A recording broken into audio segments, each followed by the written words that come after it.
4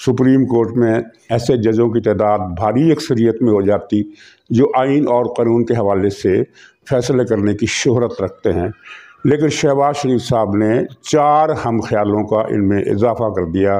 جو نام جسٹس عمر عطا بندیال صاحب نے ان کو دیے شہباز شریف کو کہ مجھے تو یہ جج چاہیے، اور شہباز شریف صاحب نے وہ جج ان کو فراہم کر دیے۔ اب ہم خیال ججوں کی اکثریت ہے اور وہ جو فیصلہ سنائیں گے وہ آپ کے علم میں ہے۔ چنانچہ نواز شریف صاحب نے عدلیہ سے رجوع کرنے کا پروگرام ڈراپ کر دیا ہے، کوئی شکوہ کیے بغیر ہو سکتا ہے۔ انہوں نے شہباز شریف سے پوچھا ہو کہ آپ نے یہ کیا میری کمر میں اس طرح چھرا کیوں گھونپا، کیا مجبوریاں تھیں، پوچھا ہوگا، لیکن ظاہر ہے وہ اب اس بات کو پبلکلی تو کر نہیں سکتے، اپنے پیٹ سے وہ کپڑا کیسے اٹھائیں۔ تو خیر یہ غنیمت ہے کہ ان حالات میں مریم صاحبہ کو ذمہ داری دی ہے، اگر وہ جلد سے جلد پاکستان آ جاتی ہیں تو ایک بہت اچھا امکان بن سکتا ہے، وہ مسلم لیگ کو متحرک کر سکتی ہیں۔ ضمنی انتخابات میں مسلم لیگ کی قیادت ہمیں نظر نہیں آئی، اس کی ایک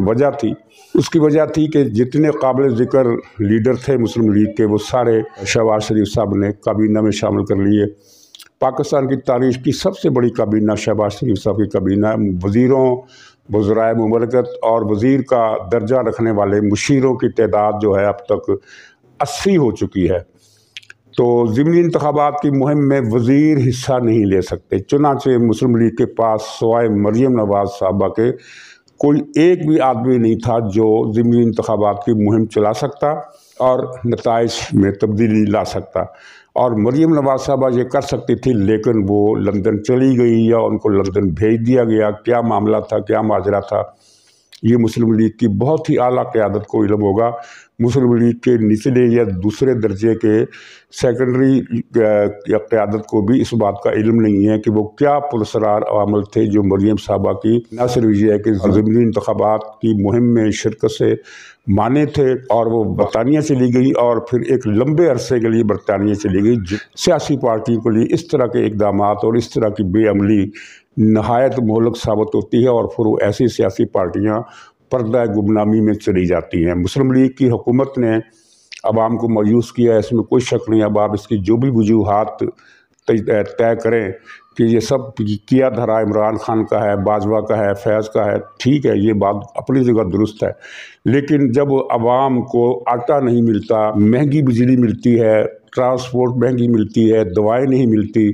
تو وہ پھر یہ اس بات کو اہمیت نہیں دیتا کہ یہ کس کا کیا دھرا ہے۔ وہ یہی سمجھتا ہے کہ جو موجودہ وفاقی حکومت ہے وہی ذمہ دار ہے۔ پنجاب میں پرویز الہی نے ایک سازش کے تحت آٹا نایاب کیا ہے، اس میں اربوں اس نے بنائے ہیں، کرپشن کی ہے، لیکن عام آدمی کو یہ نہیں پتا کہ پنجاب آٹا جو ہے وہ صوبائی حکومتوں کا معاملہ ہے، اور اس میں وفاقی حکومت کا قصور نہیں ہے۔ وہ وفاق کو ہی قصوروار ٹھہرائیں گے۔ وفاق جہاں جہاں ریلیف دے سکتا تھا اس نے نہیں دیا۔ ڈالر کی قیمت ان سے کنٹرول نہیں ہو رہی، جس کی وجوہات حکومت جانتی ہے کہ ایک مافیا ہے جو یہ کام کر رہا ہے، اس کی تفصیلات الگ ہے، لیکن وہ ان پر مؤثر ہاتھ ڈالنے سے قاصر ہے۔ بہرحال اگلا منظرنامہ جو ہے یہ ایک تو میں نے بتایا تھا کہ 5 سال کی قومی حکومت کا بھی منصوبہ ہے، جس میں پی ٹی آئی کی سیکنڈری قیادت شامل ہوگی، عمران خان تو جیل میں ہوں گے، اور دوسرا ایک پلان متبادل یہ بھی ہے کہ الیکشن اسی سال کروا دیے جائے، اگست، ستمبر، اکتوبر، جس بھی مہینے میں کرا دیا جائے، اور اس کا اشارہ نواز شریف صاحب اس بیان سے بھی ملتا ہے کہ کارکن انتخابات کی تیاری کریں۔ خیر اس بیان کا لازمی مطلب یہ نہیں ہے کہ اسی سال الیکشن ہوں گے، کیونکہ انتخابات کی تیاری کا مطلب یہ ہے کہ پارٹی کے لوگ عوام سے رابطہ کریں۔ ناظرین، دوسرا موضوع ہے عائشہ گلالئی کی ایک ویڈیو ہے جو میں نے کل دیکھی۔ بظاہر یہ ویڈیو پرانی لگ رہی ہے، لیکن مجھے اسے دیکھنے کا اتفاق نہیں ہوا، میرے علم میں نہیں ہے۔ اس میں انہوں نے جو باتیں کی ہیں وہ وہی ہیں جو ہم اپنے بہت پہلے کے ایک ولاگ میں کر چکے ہیں، کہ جس میں نے یہ بتایا تھا کہ یہ 1500 لڑکیوں کا ایک طائفہ ہے، ایک گروپ ہے، اور وہ جسم فروش اور کیا کہنا چاہیے یعنی پیشہ ور عورتیں ہیں جن کو عمران خان نے ہائر کیا ہے، اور وہ ان کی مائکرو مینجمنٹ کرتا ہے۔ عائشہ گلالئی صاحب کی اس ویڈیو میں بھی یہی بات بتائی گئی ہے۔ انہوں نے کہا کہ پی ٹی آئی نے باقاعدہ بیوٹی پارلر بنا رکھے ہیں اس کام کے لیے. ہر جلسے میں یہ لڑکیاں ہائر کی جاتی ہیں، ڈانسر لڑکیاں، اور ان کو گھریلو خواتین کا روپ دیا جاتا ہے. یہ گھریلو خواتین کا روپ کیسے دیا جاتا ہے اس کے لیے عمران خان ان لڑکیوں کی تصویریں دیکھ کر یا ان سے مل کے یہ طے کرتے ہیں کہ یہ لڑکیاں جو ہیں یہ ماڈرن لباس پہنے گی، جینز کی پینٹ یا وہ چست لباس جو ماڈرن ہے، اور ان کی وضاحت اس طرح ہوگی، اس طرح کی شرٹ ہوگی، اس طرح کا بلاؤز، اس طرح کا ٹراؤزر، اس طرح کا یہ، اس طرح کا وہ، ساری چیزیں وہ طے کرتے ہیں کہ یہ اس طرح کی لباس پہنے گی، تاکہ دیکھنے کے والوں کو یہ پتہ چلا کہ یہ پوش سوسائٹیوں سے آئی ہوئی گھریلو لڑکیاں ہیں، یعنی پوش گھرانوں سے تعلق رکھنے والی ایلیٹ کلاس کی لڑکیاں ہیں. اور دوسری سلیکشن میں وہ لڑکیاں آتی ہیں جن کو یہ کہا جاتا ہے کہ ان کو یہ لباس پہنایا جائے جو روایتی مڈل کلاس گھرانے کی خواتین کا لباس ہوتا ہے، شلوار کرتا، یعنی اس طرح کے جو مڈل کلاس گھرانوں میں جو لباس مقبول ہیں وہ. لیکن ظاہر ہے یہ سارے لباس چاہے وہ مڈل کلاس والے ہوں چاہے وہ پوش ہو، سب مہنگے لباس ہوتے ہیں. اور عمران خان کی خصوصی ہدایت ہے کہ یہ لباس چست ہوں. چہروں کا انتخاب خود عمران خان کرتے ہیں کہ یہ اچھا یہ 1500 ہے، یہ تو ہمیشہ ہر جلسے میں 1500 نہیں ہوتی، کسی میں 200 بھی ہوتی ہیں، کسی میں 250 بھی ہوتی ہیں، 300 بھی ہوتی ہیں، لیکن یہ 1500 کا ایک مستقل دستہ ہے جس میں رد و بدل بھی ہوتا رہتا ہے. ظاہر ہے 6-7 سال پہلے جو لڑکیاں اس طائفے میں آئی تھی، اب ان میں سے کئی نہیں رہی ہیں، ان کی جگہ نہیں ہائر کی گئی ہیں. تو یہ لڑکیاں پھر ڈانس کرتی ہیں عمران خان کے جلسوں میں، اور اس کا مقصد جو ایک تو عائشہ گلالئی نے بھی بتا دیا، انہوں نے کہا کہ اس کا مقصد یہ ہوتا ہے کہ ان لڑکیوں کو دیکھ کر پھر لڑکے بڑی تعداد میں آئیں گے. اور یہ بات اس طرح صحیح ہے کہ عمران خان کے جلسوں میں اکثریت لڑکوں کی ہوتی ہے، نوجوان لڑکوں کی. ادھیڑ عمر یا بڑی عمر کے لوگ ہوتے ہیں لیکن بہت کم، اور ان کا تعلق بھی زیادہ تر پوش گھرانوں سے ہوتا ہے. پوش سوسائٹی جو ہے ایک زمانہ تھا کہ صرف لاہور کراچی میں تھی، باقی شہروں میں نہیں تھی، لیکن اب لاہور اور کراچی سے بڑھ کر اسلام آباد اور پنڈی میں یہ پوش سوسائٹیاں پائی جاتی ہیں. اور اسی طرح کے دوسرے مقامات پر ہر بڑے شہر اور ہر مڈل درجے کے شہر میں پوش سوسائٹیاں قائم ہو گئی ہیں. یہ دین ہے پرویز مشرف کی سیاسی پالیسیوں کی، جس میں انہوں نے مڈل کلاس کے اوپر والے حصے کو اتنی دولت کمانے کے مواقع فراہم کیے کہ وہ اپر کلاس میں شامل ہو گئے اور اپر کلاس اس طرح پھیل گئی. اور جبکہ middle of the middle class اور لوئر مڈل کلاس کو اتنا غریب کر دیا کہ وہ قیمتی کپڑے تو بڑی دور کی بات ہے، وہ سستے ترین کپڑے خریدنے کی طاقت سے بھی محروم ہو گئے ہیں اور وہ پرانے کپڑوں پر گزارا کر رہے ہیں. تو یہ مشرف صاحب کا کارنامہ تھا جس کو پھر عمران خان نے آگے بڑھایا. تو اس کلچر کا ایک مقصد تو یہ تھا کہ لڑکوں کو راغب کیا جائے، لیکن دوسرے مقصد کا ذکر عائشہ گلالئی نے نہیں کیا، وہ میں کرتا رہتا ہوں. وہ یہ ہے کہ پاکستان کے معاشرے کو ایک کنجر معاشرے میں بدلنے کا جو عمران خان کا ایجنڈا ہے اس کو بھی پورا کرنا ہے. ظاہر ہے جب ان روزمرہ ہونے والے جلسوں میں، اب تو خیر جب سے جس کی ٹانگ نام نہاد ٹوٹی ہے، جھوٹا فریکچر جس کی سارا پول کھل گیا ہے، اس کے بعد سے اس پر اتنا خوف طاری ہوا ہے کہ یہ جلسوں کے لیے باہر نہیں آ رہا. لیکن ایجنڈا یہی تھا کہ جب ہر روز جلسے ہوں گے، ہر روز ٹی وی پر پورا جلسہ لائیو چلے گا. یہ بھی تحقیق طلب بات ہے کہ یہ جلسہ لائیو چلانے کے احکامات پر ابھی تک عمل کیوں ہو رہا ہے. پورا جلسہ الف سے لے کر یہ تک دکھانے کی تک کیا ہے. 2 گھنٹے کا پروگرام ٹی وی پر ہوتا ہے اور ٹی وی پر 2 گھنٹے یہ نمائش چلتی ہے. تو کہنے کا مقصد یہ ہے کہ جب ان جلسوں میں اس طرح کا کلچر دکھایا جائے گا تو ظاہر ہے کہ مڈل کلاس کی جینون گھرانوں کی جو لڑکیاں ہیں وہ بھی اسی قسم کے لباس کی کشش میں مبتلا ہو جائیں گی، اور پھر یہ ایک مانوس کر دیا جائے گا عوام کو کہ اس طرح کا کلچر، لڑکیوں کا اس طرح ناچنا، لڑکوں سے بغل گیر ہونا، انجوائے کرنا، یہ انسانی فطرت کا ایک تقاضا ہے، حصہ ہے، اور یہ معمول کی بات ہے. اس میں کوئی خاص بات نہیں ہے. جب بھارت میں متحدہ ہندوستان میں فلم انڈسٹری نئی شروع ہوئی تھی تو لڑکیوں نے بڑے مہذب لباس میں ان پر گانے پکچرائز کیے جاتے تھے، فلمی اداکاراؤں پر بڑے مہذب لباس میں. تو چنانچہ اس پر رد عمل زیادہ نہیں ہوا اور ظاہر سمجھا گیا کہ ٹھیک ہے یہ کوئی ولگر عورتیں تو نہیں ہیں، یہ کوئی فاحشہ عورتیں تو نہیں ہیں، گھریلو خواتین ہیں، ٹھیک ہے گانا گا رہی ہیں. جب عوام اس سے مانوس ہو گئے اور اس کو قبول کر لیا گیا تو پھر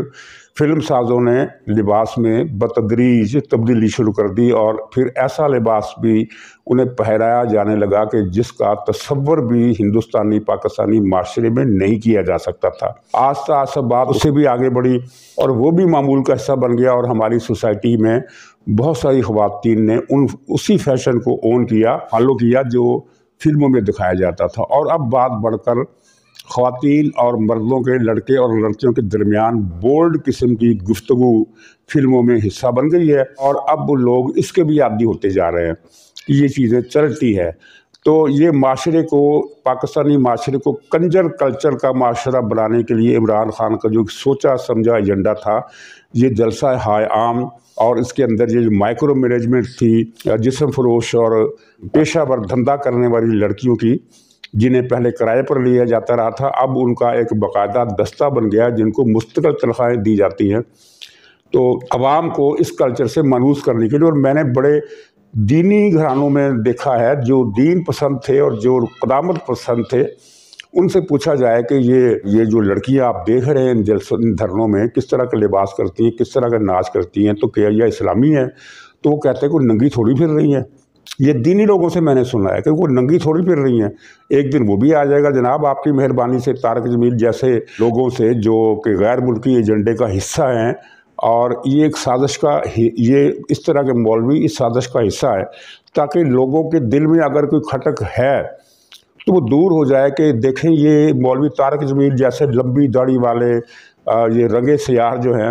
یہ بھی کہتے ہیں کہ عمران خان وقت کا ولی ہے، تو یہ پھر لباس اتار دینے میں بھی کوئی مسئلہ نہیں ہے۔ اگر کوئی لڑکی ننگی ہو کر بھی بازار چلی جائے تو کیا فرق پڑتا ہے، اسلام تو لافظ ہوگا نا۔ یہ طارق جمیل جیسے لوگوں نے یہ کنجر کلچر کو نبھایا ہے۔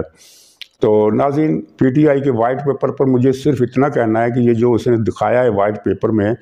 کہ بڑی معیشت تباہ ہو گئی ہے،